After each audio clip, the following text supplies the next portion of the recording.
Hey guys, it's Warren here, and today we're going to be looking at some files out of the GH3 that were shot at 72 megabits per second in .mov at full HD 1080p in 23.976 frames per second. First, we're going to look at dynamic range. This is the most impressive one out of the camera because Brian looks pretty good here. And then I just up the shadows a bit and we get everything back in the door handles and all that. And just a disclaimer, no denoise is ever added on all these clips. And then the final grade looks pretty good. Definitely an improvement. And then back to the raw. The next shot you're going to see here, this is a dynamic range plus detail test after the footage has been pushed. I expose for highlights basically, and then I up the shadows here just to get a bit more detail on things like his clothes and his hair. And there we go, our final grade. The bark looks nice and sharp. Nothing looks, severely blown out. And then back to raw.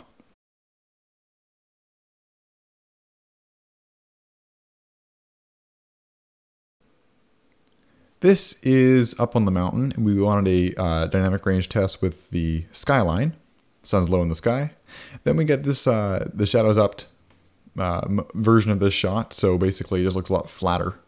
And then I pretty much pulled the color out of the shot as much as I could, up the saturation basically, and then gave a little bit of contrast and played at the sky a little bit.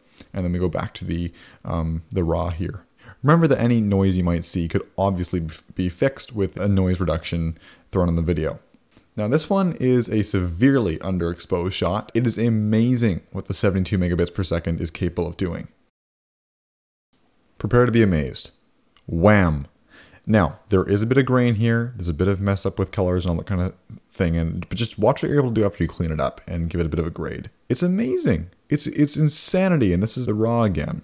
Even on that last clip that you just saw there was no denoise filter put on the video or anything like that. All I did was I adjusted the curves a little bit just to crush down the shadows that were just a little too grainy and get them out of the way. If you wanted to keep that same exposure, you could even just, like I said, throw a denoise on it and it would clean up great. I just don't have a denoise on my computer right now. For this shot, I literally shoot my camera directly into the sun, so we get a lot of glare off the water testing here. We have severe shadows tested, and let's just take a look at that again. The back of her, the shadows, they really aren't doing too bad. And if you look at the water, of course there's a huge blown out section in the middle, but it's not distracting, and that's the main thing. It has a very, it's a totally overused expression, but it looks buttery. I don't know, it's a very smooth, natural, vivid looking blown. It's not like it's completely, just whited out and video looking. It looks like, blown film, which looks not great, but definitely a hell of a lot better than video. Let's push some shadows and see how much detail we can pull out of them. It's not crushed or anything off the bat. It's just a shot of this awesome 300 and its rims pulling up. This is kind of a stupid test, but I just want to see how much detail I can pull out of underneath the car and in the rims of the wheels and also the interior of the car. So check out the rims and the interior.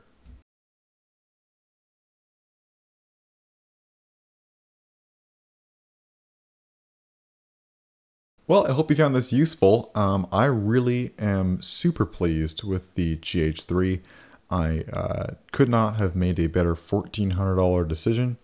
I really think that this camera could be a B camera to most of the cinema cameras for entry-level people that are out there these days, like the C300 or the Blackmagic cameras. And if you were really, really good, you might even be able to use it up next to something like a Red or Alexa. Then again, Shane Hurlbut used all Canon DSLRs in their first generation to shoot all of Active Valor. So, the 5D Mark II shot house as well. So, the right people behind the camera is obviously what makes the biggest difference. It's all about how easy the camera makes the job getting to that final image. And this camera with its 72 megabits per second mode, it's just incredible what you can do. You almost get the freedom of RAW. Not quite.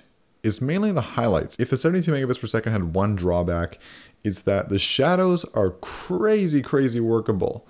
And as to be expected, like with most formats, except for RAW, the highlights are pretty much unmanageable. So you really do want to shoot for your shadows in this mode, and make sure you get your white balance right, because when you're pushing shadows so much, you don't want to be adjusting your color a hell of a lot. But as you can tell from that underground parquet severely underexposed shot, you can definitely do something to it. I should also mention that this was all done in Vegas Pro 12.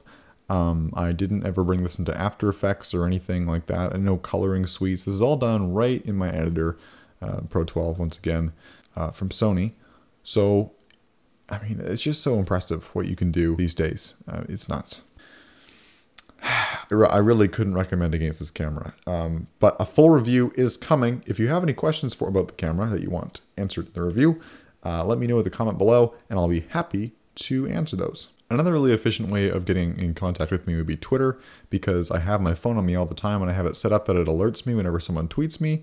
So if you want to have an answer about this camera like that fast, just tweet me at MacWorm.